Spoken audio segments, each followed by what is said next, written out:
La réunion du Conseil de sécurité qui s'est tenue ce lundi sur l'Ukraine a tourné à l'affrontement entre Moscou et Washington qui maintiennent cependant le dialogue. Boris Johnson se dit désolé alors que le rapport sur les fêtes de Downing Street conclut à des erreurs de leadership et estime que des leçons doivent être tirées immédiatement. La junte au pouvoir au Mali expulse l'ambassadeur de France, une décision qui crispe un peu plus les relations entre Bamako et Paris, avec une remise en cause de la présence militaire française. Les États-Unis continuent à appeler à la diplomatie par la voix de leur président pour résoudre la crise autour de l'Ukraine après une réunion tendue du Conseil de sécurité de l'ONU. Aux Nations Unies, nous avons exposé toute la nature de la menace que la Russie fait peser sur la souveraineté et l'intégrité territoriale de l'Ukraine. Nous continuons à préconiser la diplomatie comme le meilleur moyen d'avancer. Mais comme la Russie poursuit le renforcement de ses forces autour de l'Ukraine, nous sommes prêts quoi qu'il arrive. Plus tôt ce lundi, la session du Conseil de sécurité qui s'est tenue à la demande de Washington a tourné à l'affrontement ouvert. Récemment, la Russie a menacé de mener une action militaire si les demandes n'étaient pas satisfaites. Si la Russie envahit à nouveau l'Ukraine, aucun d'entre nous ne pourra dire qu'il ne l'a pas vu venir et les conséquences seront horribles. Les discussions sur une menace de guerre sont une provocation en soi. Vous l'appelez presque de vos vœux. Vous voulez que cela se produise. Vous attendez que cela se produise comme si vous vouliez que vos paroles deviennent réalité. Sur le front diplomatique, toujours, les présidents russes et français se sont entretenus lundi par téléphone pour la seconde fois en 4 jours. Au cours de cet appel, Vladimir Poutine a demandé à nouveau des garanties de sécurité pour son pays. Moscou réclame notamment que l'OTAN ferme sa porte à l'Ukraine et plus largement à tout nouveau pays membre d'Europe de l'Est, une demande jugée inacceptable par les Occidentaux. Les chefs de la diplomatie des États-Unis et de la Russie doivent s'entretenir par téléphone ce mardi. Une délégation de haut niveau composée de 9 eurodéputés effectue une mission d'enquête en Ukraine. Ils ont visité la ville de Marioupol, proche de la frontière russe et de la mer d'Azov. Un endroit connu pour ses industries, mais aussi parce qu'il abrite un port stratégique en termes de routes d'approvisionnement. Les députés européens veulent comprendre la situation sur le terrain et montrer la solidarité de l'Union européenne avec le peuple ukrainien. Ici, la situation est tendue, elle l'est depuis des années en réalité, mais on est aussi frappé de voir le calme, la résilience de la population qui va qu'à ses occupations, qui ne veut pas se laisser impressionner, qui ne veut pas se laisser manipuler. L'Ukraine a choisi sa voie, elle a le droit de choisir sa voie et elle a besoin de partenaires fiables et l'Union européenne est un partenaire fiable de l'Ukraine. Nous appelons le Kremlin à se calmer. Nous devons réduire la tension. Et la première chose est de se mettre d'accord sur des principes. Le premier principe est que nous ne menaçons pas l'autre en Europe et que nous n'utilisons pas de moyens militaires l'un contre l'autre. Nous devons résoudre ce conflit avec de la diplomatie. La délégation européenne a également visité une unité militaire pour évaluer la sécurité dans la zone de contact, là où elle a été informée des violations continues du cessez-le-feu. De nombreux observateurs pensent également qu'en cas d'attaque russe, Marioupol pourrait être l'une des premières cibles militaires. Le rapport administratif sur les fêtes de Downing Street et dans les locaux de la haute administration conclut à des erreurs de leadership, de jugement et estime que des leçons doivent être tirées immédiatement. Le rapport interne s'est penché sur un total de 16 fêtes, anniversaires et autres pots de départ organisés en plein confinement. 12 de ces rassemblements font l'objet d'une enquête de la police. Le Premier ministre britannique a réitéré ses excuses à la tribune du Parlement. Tout d'abord, je veux dire que je suis désolé.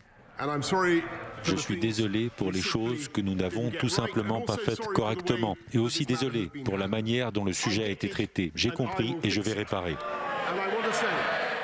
De son côté, le chef de l'opposition travailliste Keir Starmer réclame la démission de Boris Johnson qu'il qualifie d'homme sans vergogne. Il s'est finalement rabattu sur son excuse habituelle. C'est la faute de tout le monde, sauf la sienne. Eux s'en vont et lui reste. Maintenant, il se cache derrière une enquête criminelle conduite par la police chez lui et à son cabinet.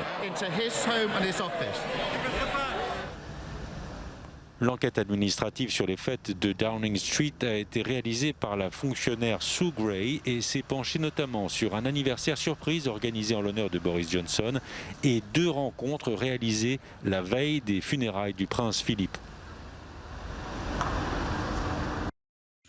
Lundi 31 janvier 2022. Au Mali, la junte au pouvoir a décidé ce lundi d'expulser l'ambassadeur de France en poste à Bamako. Le communiqué a été lu à la mi-journée à la télévision nationale. Joël Meyer est en poste depuis 2018 et les autorités maliennes lui ont donné 72 heures pour quitter le territoire. Le territoire national dans un délai de 72 heures.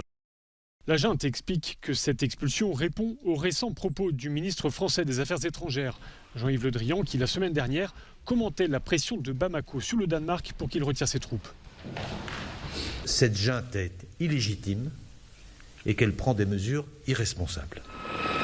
La décision de ce lundi est une nouvelle illustration de la détérioration des relations entre Bamako et Paris. Depuis leur arrivée au pouvoir, les autorités militaires maliennes remettent en question l'efficacité de l'opération française Barkhane, censée lutter contre le terrorisme au Sahel. En juillet dernier, le président français Emmanuel Macron a annoncé une réduction des effectifs déployés au Mali. Aujourd'hui, c'est la présence même de soldats français dans ce pays qui est en suspens. En France, Nordal Lelandais a reconnu avoir tué la petite Maëlys et il a présenté ses excuses. L'ancien militaire s'est exprimé au début de son procès qui s'est ouvert ce lundi matin à Grenoble. « J'ai bien donné la mort à Maëlys, je ne voulais pas lui donner la mort », a-t-il déclaré avant que l'audience ne soit suspendue. Nordal Lelandais est jugé pour l'enlèvement, la séquestration et le meurtre de la fillette, alors âgée de 8 ans. Les faits remontent à la nuit du 26 au 27 août 2017. C'était lors d'une soirée de mariage à Pont-de-Beauvoisin, en Isère. Pourquoi la fillette s'est-elle retrouvée dans la voiture de l'ancien militaire et comment est-elle morte?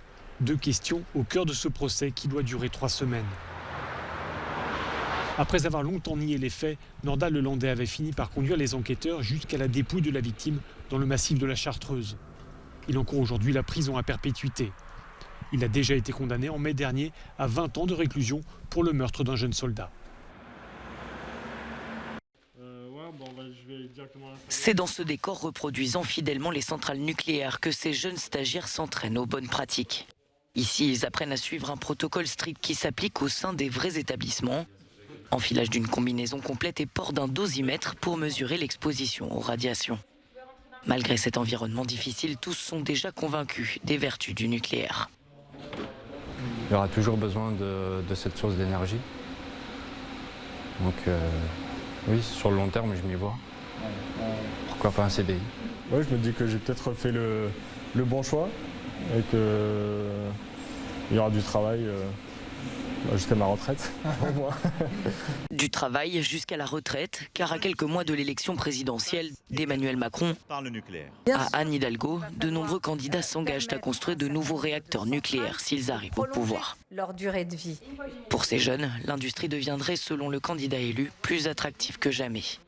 Il faut qu'on sache si la personne pour qui on veut voter, si elle est plutôt pour ou contre le nucléaire, parce que déjà, ça nous fournit notre énergie. Et puis, moi, en l'occurrence, comme tous les travailleurs du nucléaire, c'est notre métier aussi, c'est notre gagne-pain. Depuis cette mise en lumière du nucléaire par les responsables politiques, ce centre de formation reçoit de plus en plus de candidatures. Quand on se rend dans des forums d'embauche, de recrutement, aujourd'hui, on a un peu plus d'étudiants qui se présentent à nous.